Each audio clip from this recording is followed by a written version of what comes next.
পৃথিবীতে দুটো কথা খুব চল আছে। একটা হচ্ছে মাদার, সবাই কিন্তু মাদার মানে কি জানে, এটাই কিন্তু কোনো ভুল বোঝাবুঝি হয় না। এখানেই যান মাদার কথাটা সব জায়গায় চলে, তো কেউ মা বলে, কেউ আম্মা বলে, কেউ মাদার বলে, তফাৎ এটাই। জল, কেউ ওয়াটার বলে, কেউ জল বলে, কেউ পানি বলে, এটুকুই তফাৎ, আর তো কিছু নয়।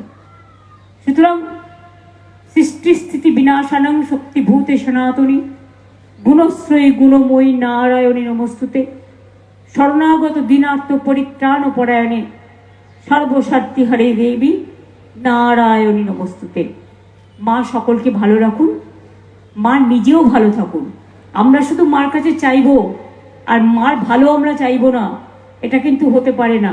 মনে রাখবেন, মা মানে ধর্ম, মানে মানবিকতা, ধর্ম মানে মনুষ্যত্ব, ধর্ম মানে সমাজ শিক্ষা, ধর্ম মানে সুসংস্কার, ধর্ম মানে ভালোবাসা,